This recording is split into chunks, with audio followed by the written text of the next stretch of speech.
Valentine's night in 1981, hundreds of young people were enjoying a night out at a disco in the Stardust club in Artane, on the north side of Dublin. Just after 1:30 a.m, most of the young people were competing in a disco dancing competition to the music of Born to Be Alive.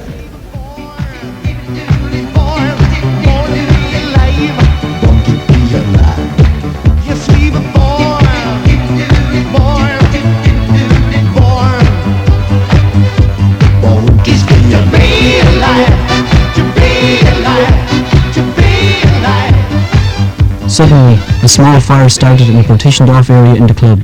The disc jockey announced, "We have a slight problem, don't panic, walk to the nearest exits."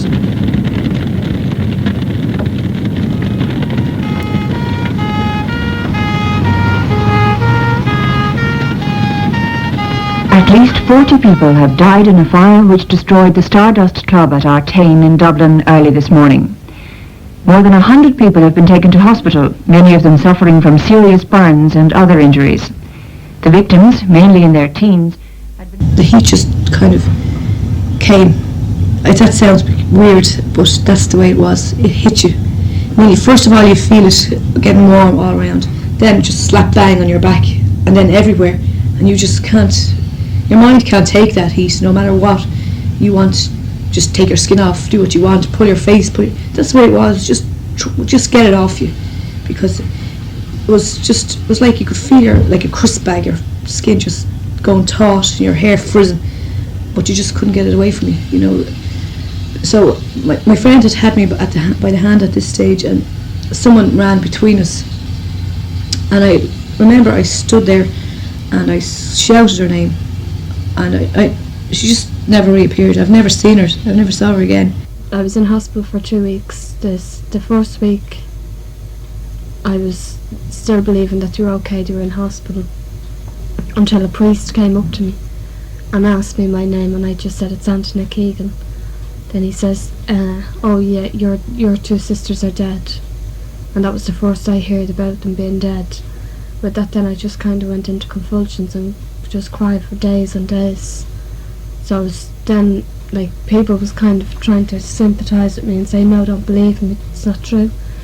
But in my own mind I had a good idea, so just one day then my mother came up to me to see how I was, and just changing from our black to our ordinary clothes, and she was coming up and she came up in black that day, and she just said it to me, that Mary and Martina is in heaven. Both Debbie Osborne and Antoinette Keegan were lucky. The huge fire, which barely lasted an hour, turned out to be one of the most tragic disasters in Irish history. 44 young people died immediately, 4 subsequently in hospital, ranging in age from 16 to 26. One mother collapsed and died on hearing the news that her children were safe. 32 of the bodies were severely charred, 7 of them remained unidentified and underwent a joint burial. 128 were seriously injured. Amidst allegations of fire exits being chained and insufficient fire safety laws, the nation mourned. Today, almost 5.5 years on, the memory of the Stardust tragedy remains, for better or worse. The strain on the families involved was and is traumatic. Chrissy Keegan, a mother who lost her 2 eldest daughters in the fire, still recalls the scene at the morgue the morning after the disaster. Mary had some kind of a necklace that she got off Mrs. Marshall, her husband's manager at the Northside Shopping Centre, and that's what was on her neck, and Martina had a signet ring. Before we got these things, we were in the morgue all that day Saturday, and no sign of identification. And then we went down Sunday, and I think it was near 6 o'clock. They brought in the little plastic bag with 2 items in it: Martina's ring and Mary's necklace. And I wasn't even sure about the necklace. It was burned that bad, because there was all little pink hearts on it, and the heart was burned, so I couldn't recognise it. And I think that's it. So the man said there's no such thing as you think, you have to be positive. So Lorraine had to come down. I think she was very young at the time. The police come up to the house, brought Lorraine there to identify it as well. And Lorraine was like a sheet. She just, all the blood rained from her. And of course I collapsed twice in there, and I asked him to let me in, and he says, I just remembered them the way they were. I wasn't even letting see my own children. What has been the strain on the family since the disaster? Well, there's no communications there at all. We were a very happy family. We went to Mass together. We prayed together. And little Damien thinks that they're up in heaven walking the Holy God. You know, the lies you have to tell a child like that. He thinks it's like Butlins, that they're painting it, and Butlins is so big that when they finish this, you know, they start, and they come to the end, I'm telling them they have to start all over again. So like, the innocence of the child, he knows. But he believes what we have to tell him, but as he grows older, he knows that. You know, there's no such thing. There is a God, I don't know whether there's a heaven up there or not though. But if there's a heaven, my children should have got there and did at 46. For Chrissy Keegan, the memory of it all is still very painful. And I needn't tell you that when I heard that, I saw the necklace, I couldn't get over it. They were putting me away, you know, only 3 months ago they were putting me away for my nerves because they said that, the old doctor said if I didn't go away that I'm not getting younger, it'd be very hard to get out of it. If I'm in here all day and I hear the radio on and I hear any of our songs, I'll just start crying. So I'll go at the back. I spend my time in the back garden. There's the memorial car there. And there's the last Valentine. There's my 2 girls, Mary and Martina. Samantha Mangan was 4 years old when her mother, Helena, was killed in the fire. As the daughter of a one-parent family, she has been looked after ever since by her grandmother, Mrs. Josie Mangan. I'd say now she has fairly got over it, you know, because she was only 4 at that time. But now for nearly a year now she missed her mum, like, you know, I used to have to sing to her at night and things like that, you know. And I had to tell her that her mummy was gone to heaven. And I couldn't tell her why though, she had to be taken, you know, and things like that. Does she understand what happened?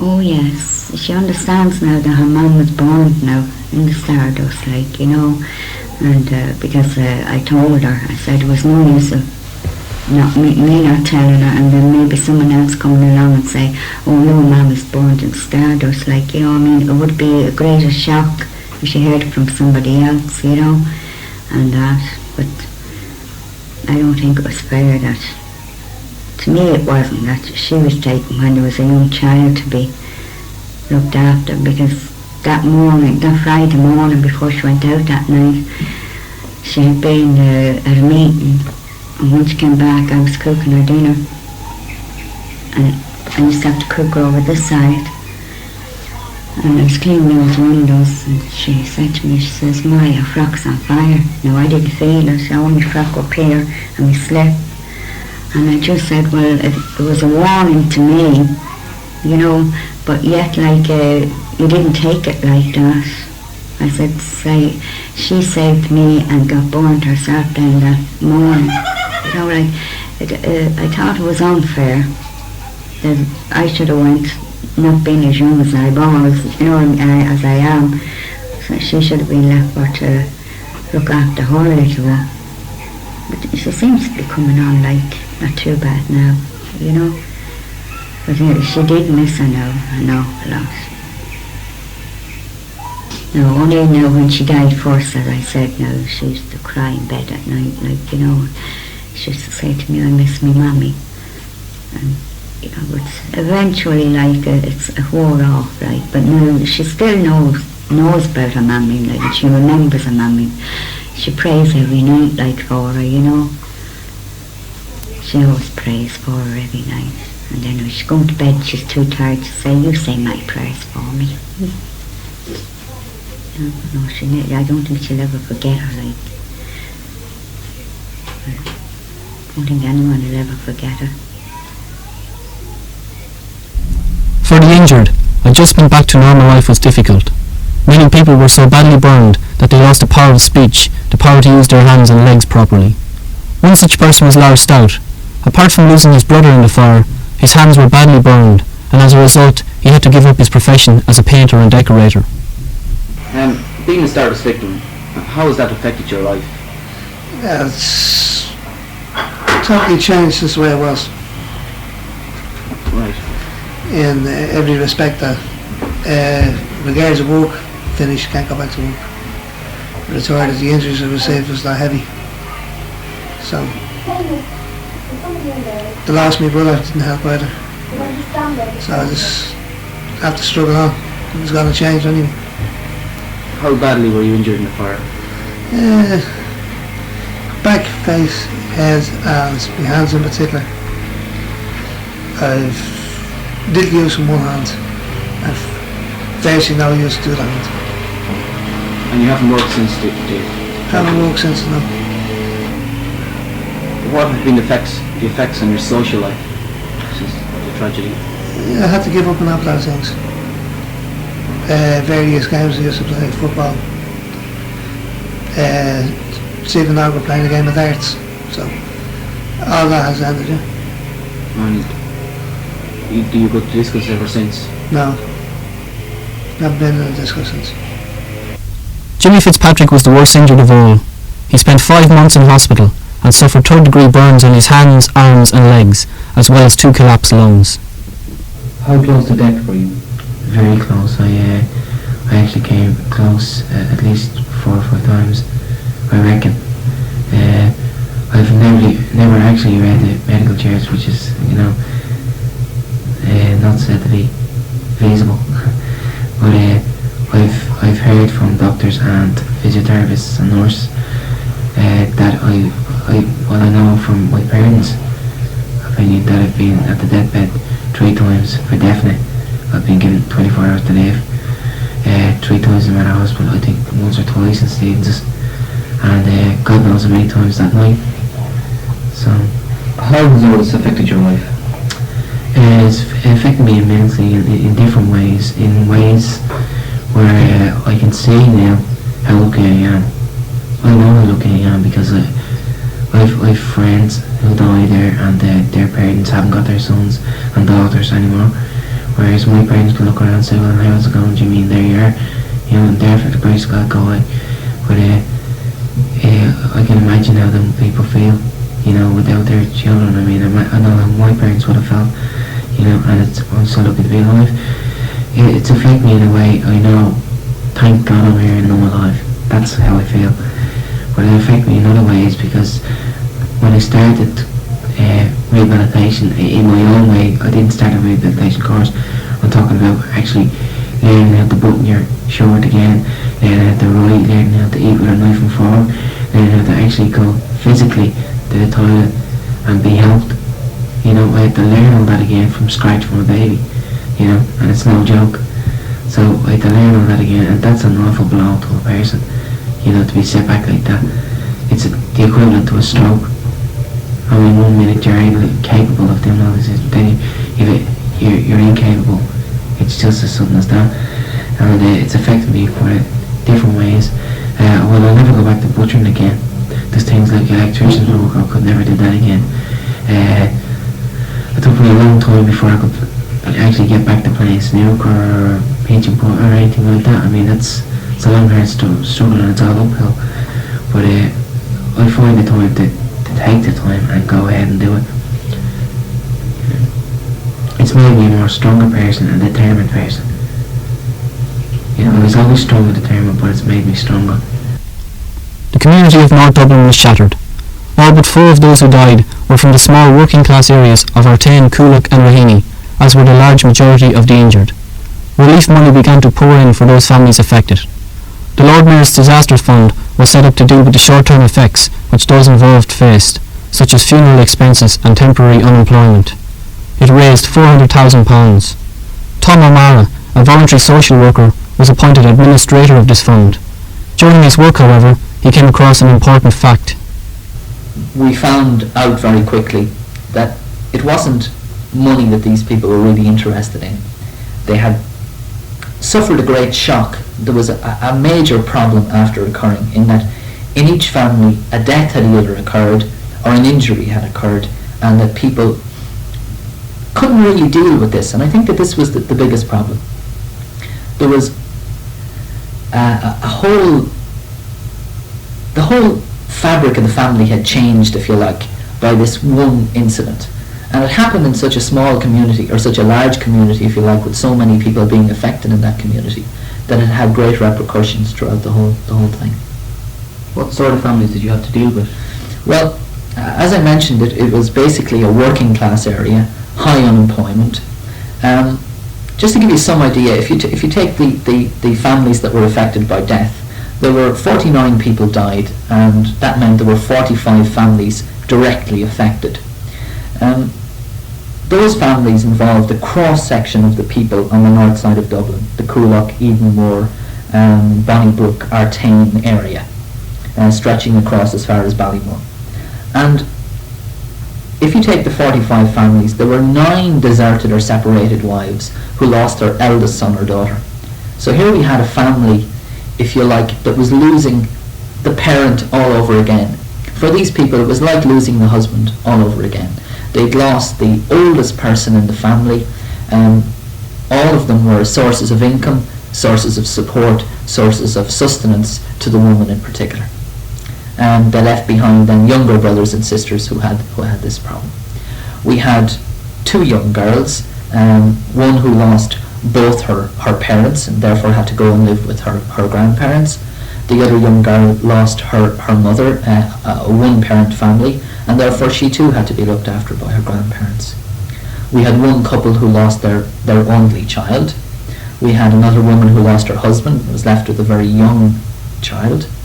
And they were the bad families, if you like. But then if you look at the other families, and it was only from me meeting them personally and talking to them and seeing every family, if it had to be hand-picked, you couldn't have picked a family that was worse off in any particular circumstances. The one aspect that any amount of compensation couldn't change was the lingering psychological effects which the memory and experience of the fire was having on people. In a statement made to the High Court on June the 18th of this year, Mr. Aidan Brown, solicitor for one of the Stardust people seeking compensation, claimed that there had been 25 suicide attempts by people affected by the tragedy.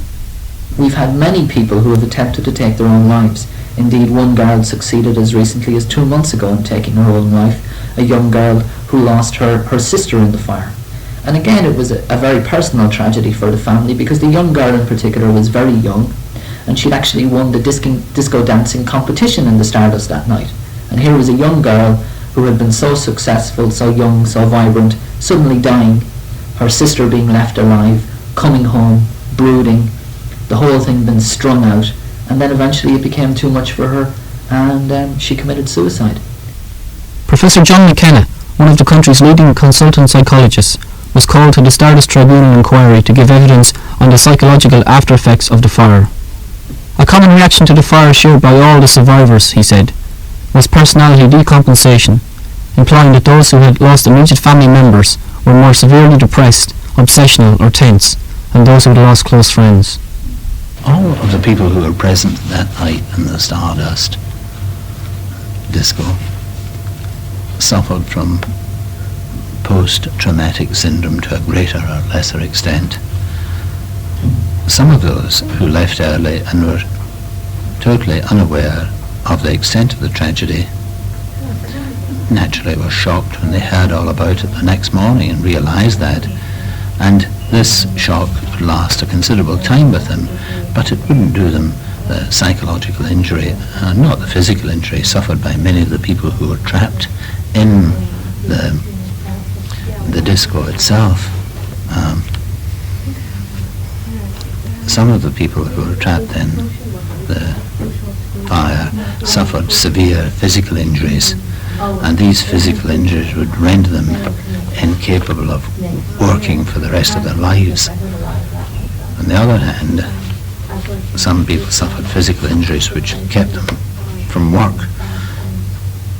And all of those who were trapped in the hall suffered lung damage to a greater or lesser extent by inhalation of fumes. And the durability of this condition would be something that would have to be determined by a physician. But there's probably a big number of people who suffered fairly long-lasting effects, damaged their lungs because of the inhalation of smoke. In the same way, many people who were there suffered long-lasting psychological effects, and the post-traumatic syndrome suffered by many people prevented them from working for maybe a week, maybe a month, possibly a year. And this, coupled with the fact that jobs are very difficult for young people to get, adds to the social after effects, the adverse social after effects of the fire very much. So that there are certainly gradations in the psychological traumata suffered by the people who were victims of the fire. The recovery for some survivors has been remarkable. Debbie Osborne's throat was seriously affected in the fire. The comparison between her voice in an RTE radio interview 8 months after the fire and her voice today is distinct. Everything. From the beginning until I got out, I remember everything. Now, there's a few flames in the corner. So we went to get our coats and bags. We said we just walk out because, well, there's only a few flames, you know. We get our coats, we go for a side because it wasn't so big. Like, we have plenty of time to get out. That was the whole thing, you know. So we made our way back up the slope. It was like a theatre up the steps to get our coats, and halfway up there just. The Stardust Victims Committee held several meetings last year. 4 years had passed and none of the survivors had been compensated. Then in October of last year, a special Stardust Victims Compensation Tribunal was set up and finally compensation was paid out. Up to now, around 700 claims have been made and only one rejected. During these hearings, the Stardust Victims Committee have stopped meeting for the time being. However, they are very much still in existence, as their chairman, John Keegan, explains. Well, the ultimate aims when we first formed and made the first was to bring about compensation and the business of liability. We wanted to find out as to who was liable for the fire. We wanted this proven at the time. We felt that after the 4.5 years it was mental anguish on all the people that had suffered and that was continuing to suffer. We felt that the government that was in over the period of years gone, they hadn't done sufficient.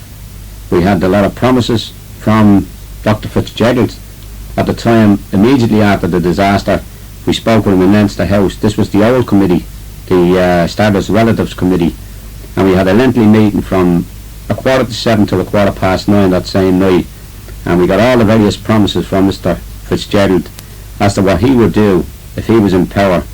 He even offered us the money to have leisure centres built, and he suggested that we'd go up to places like the Falls Road, the Cregan Estate, and have a look at their leisure centres to see what way they would actually blend in down around here in our particular area where we lost so many young people. Do you think the victims have generally been treated very badly since the disaster 5 years ago?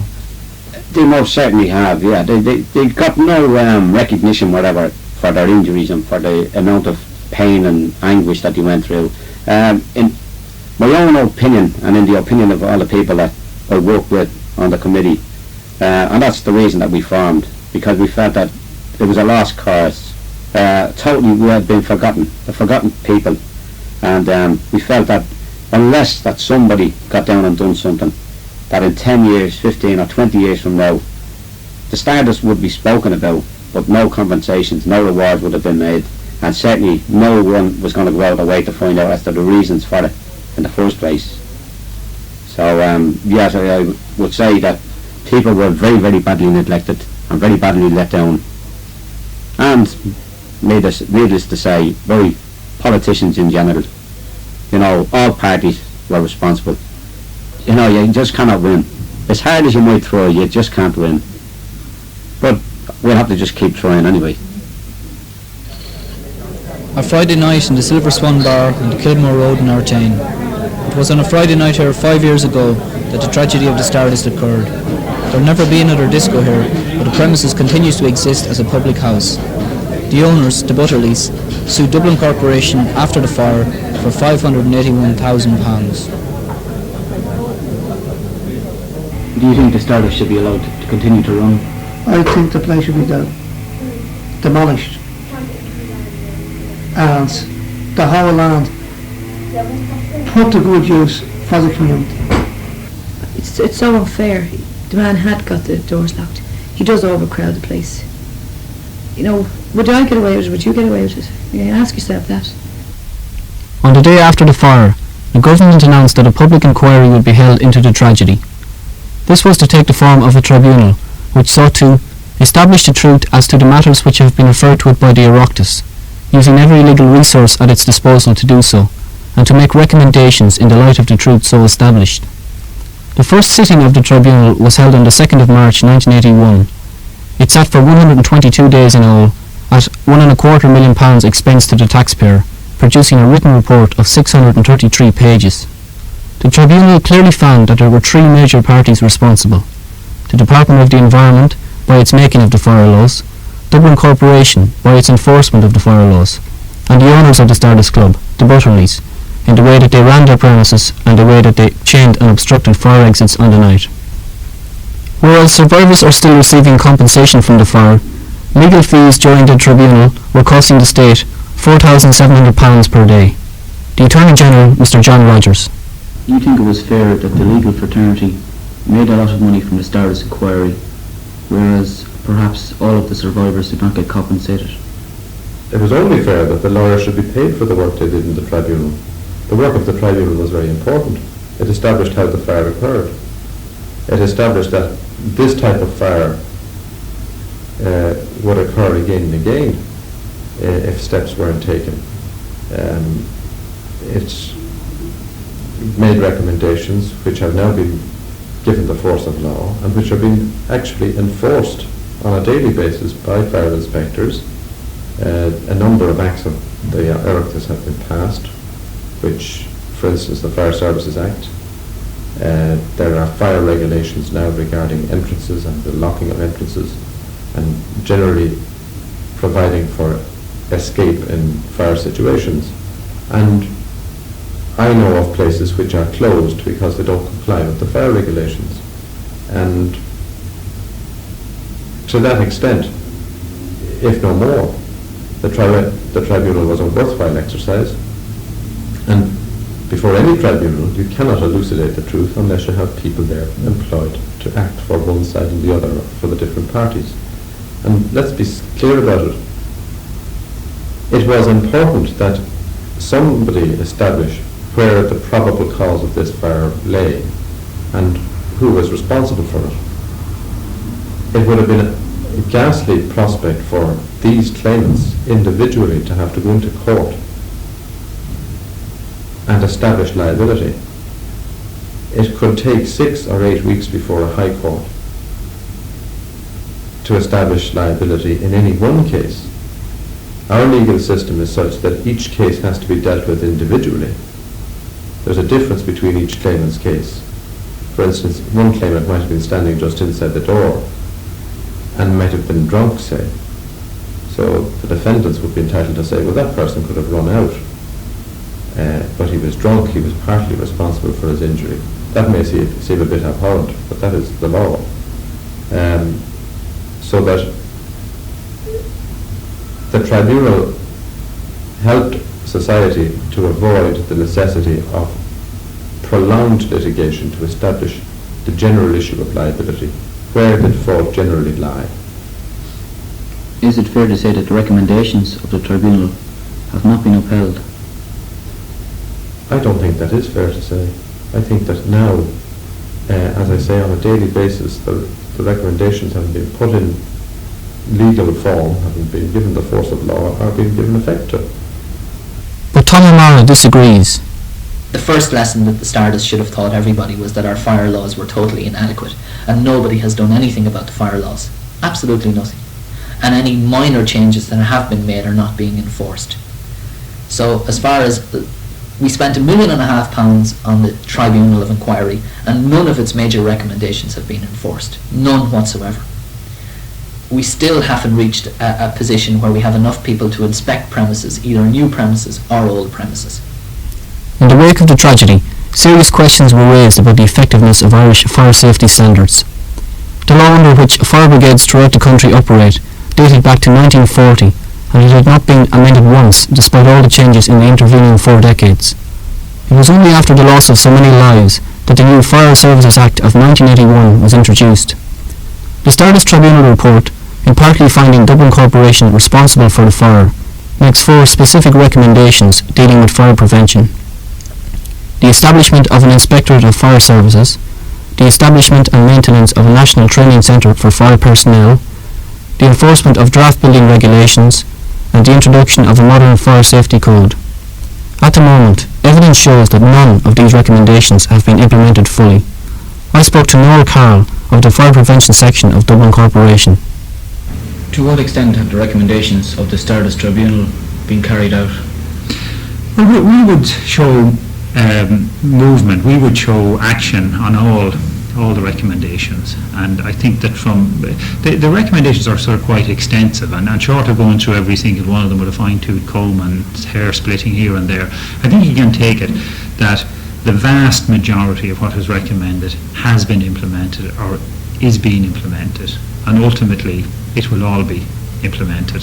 But there will always be the difficulty in getting all of the qualifications, maybe for some of the particular posts that are referred to. But you can take it that this report has been accepted by the corporation. We've entered into the spirit of implementing it, and our activities on the ground show that. I mean, the people are being employed, the equipment is being provided, the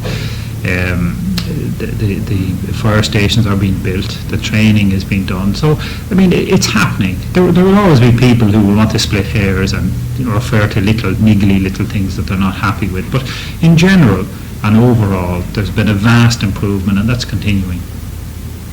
How adequate is the 1981 Fire Safety Act in your opinion? Well, on the face of it, I mean, no one can say you'll ever produce the utopian act that will cover all situations at all times, but on the face of it, it's a very comprehensive piece of legislation, and it has introduced some important new principles into the laws on fire prevention. The most important being that the owner, manager, occupier, or whatever, is responsible for maintaining the place in a safe condition, and that's terribly important. I mean, he can't wash his hands of his duties and responsibilities, because this is where the crux will always, the crux of fire problems always lies. It's the management of, there's no use in having a dozen doors if half of them are locked, or if they're blocked, or if the way you manage the place adds to obstruction. So the onus is very much on the owner, occupier, manager to see to it that his place is safe and run safely. And we've been stressing that, and we've sent out circulars, and we've been pretty active in bringing that to the notice of all these people. So the answer again is yes, the laws are now comprehensive, they're very useful, and we're implementing them to the full. Does Red Skelton, an independent fire consultant who gave evidence at the tribunal, agree that the 1981 Fire Services Act has been successful? It hasn't been, because there are no regulations to back it up. The regulations that are used at the moment are just a hodgepodge of British and Irish standards and codes of practice. Do you think Dublin Corporation have done their job in this respect since the Stardust? It's not a question of corporations or local authorities. This is a national problem. The Minister has the power to enact certain items of legislation. He has the power to introduce the regulations which have been in draft form since 1964. He hasn't done so. So you're blaming the politicians? I'm not blaming anybody. I'm simply making a statement that is the situation at this point in time. Would you call for a new set of fire laws to be introduced? Not so much fire laws. I think what we need at this point in time is a code of practice that will give a reasonable level of flexibility to fire authorities and to property owners, so that where one thing is economically or technically impossible, it can be compensated for by something else. Do you feel any bitterness towards politicians over the whole affair? I wouldn't say I love them, I hate them. The politicians don't interest me because they jump on the bandwagon no matter what it is. It's obvious, like, what's happened. They just drag things out and make things more painful for the people involved.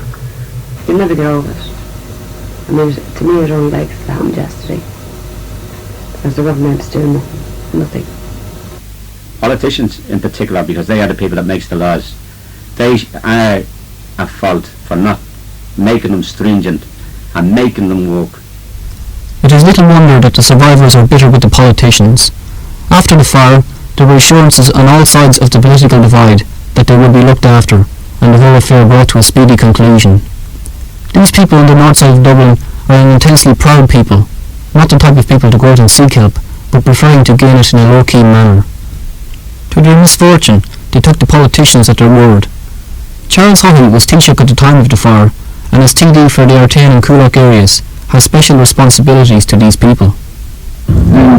Why is it taking over 5 years to compensate these people from the Stardust fire? The basic reason was because the courts, the normal operation of the courts, wasn't capable of absorbing and dealing as efficiently as it should have with a matter of this size and this complexity.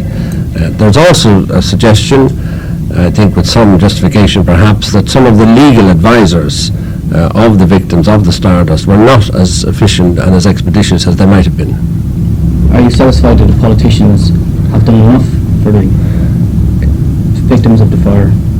Yes, the politicians at various stages did a fair amount. First of all, there was the question of the Lord Mayor's compensation fund, and then the politicians, I suppose rightly so, left it to the courts. It was really a matter for each individual victim acting through his or her legal advisor to process their claim through the courts.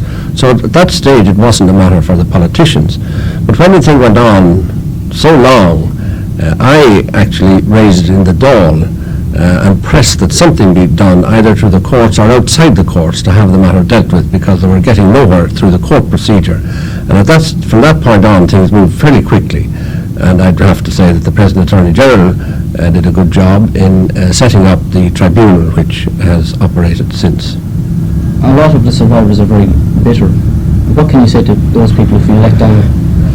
Well, the tragedy itself, of course, was something appalling and dreadful, and it had an impact at two principal levels. First of all, it shattered the whole community, because it was a major tragedy which was to a large extent confined in its impact to a very small community, so that the whole community very deeply felt the effect of the tragedy. But then, of course, it shattered individuals too. A number of individuals were so shocked and psychologically damaged about it that it's doubtful if they'll ever fully recover. I actually sought to have a special psychiatric service set up in the neighbourhood for the victims and their families, but the psychiatrist very quickly told me that until such time as the compensation factor had been settled, there was no point in trying to give these people a psychological or psychiatric service, because the whole issue of compensation for the victims had burned so deeply into the minds and the consciousness of the people that until that was got out of the way, it wasn't possible to really give them any effective psychiatric treatment. But now that the tribunal has been operating, I hope that it will be possible now to try and cure the psychological and the psychiatric damage to the community and to the individuals. What do you say to those people who maintain that the reason the trauma of the Stardust is continuing is because it's a working class area and it holds no political gain? I think that's understandable, and I think to some extent there's justification for it. First of all, I believe that in the handling of their cases before the courts, they feel that if they had more money at their disposal and were able to get better legal service and legal advice, they could have got a better deal from the courts. But finally, when the tribunal was set up, I think that should have rectified that particular complaint on their behalf. It's the morning of Monday, the 7th of July, and I'm here outside the High Court, where John Keegan's case continues. Mr. Keegan is challenging a decision of the Stardust Victims Compensation Tribunal, refusing him compensation under the heading of severe mental trauma, following the deaths of two of his daughters in the fire. Mental trauma in this instance can be defined as grief and reaction far in excess of the grief normally suffered on the death of a loved one. This, for Mr. Keegan, resulted in prolonged fits of alcoholism and a conviction of assaulting Mr. Butterley over the last 5 years. If he wins this case, the Stardust victims will be one step closer to closing the whole affair once and for all. Many more are expected to seek identical claims. If he loses, the nightmare of the Stardust tragedy will remain, and more unwanted legal battles will ensue. The lengthy hearing was finally adjourned. Mr. Justice Blaney said it would be extremely doubtful if the case could be wrapped up before the end of the present law term. There are at least 150 more cases such as this awaiting to be presented to the tribunal. Only when this case is settled and blame for the fire apportioned will many people feel that justice has been done.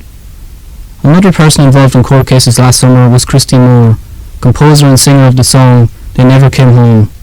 It was banned in this country because, the court ruled, of unnecessary comments about fire exits being chained. Your thoughts turn to love as the time it draws near. And sweethearts and darlings, husbands and wives, pledge love and devotion for the rest of their lives. As the day turns to evening, soon night time does fall, young people get ready for the Valentine's ball. As the night rings with laughter, some families still mourn the 48 children that never came home. Have we forgotten the suffering and pain, the survivors and the victims of the fire in their time? The mothers and fathers forever to mourn the 48 children that never came home. 5.5 years on, and the memory of the Stardust fire is still as great as it was then. The tragedy has left a legacy of mental anguish and bitterness that has continually worsened. The court cases continue, the fire safety laws are ambiguous, and the Stardust premises remain open. Furthermore, people are still suffering psychologically, there is a distinct lack of social services, and there is the eternal fear. As the tribunal states in its conclusion, this was a disaster on an appalling scale, which will cast a shadow across one Dublin community for years, and perhaps generations to come. There is still no memorial to remember all those who died. All in all, it's hard to say that the lessons of the Stardust have been learned. Will you ever forget the Stardust? I can't. I could never, ever, ever forget that Stardust. You know, or what happened that night. I have a constant reminder. I have a lot of nightmares. I do have a lot of nightmares at night time. Like, I could be just lying down and I'll just say a few prayers and then I'll kind of doze off a little bit and I'll jump up then. A few minutes later thinking that there's fire on top of me. I had a doctor and I was on nerve tablets. I got psoriasis of it, which I'll never get rid of. I was in nervous shock. And at this day, up to now, it's just like hell. You can't forget it, because you'll always relate back to it for some reason. There'll always be something in a few years' time, but I'm like this because the Stardust. You might blame it, it may not be the Stardust's fault, but you'll always have that to fall back. You know, you'll always remember, no matter what. But I do think, from talking to all the Stardust people, that they feel that the deaths and the injuries will be somehow mitigated if it can never happen again. And that is what we owe to the Stardust people, that it doesn't happen again. Let us remember the suffering and pain, the survivors and the victims of the fire in our time. The mothers and fathers forever to mourn the 48 children who never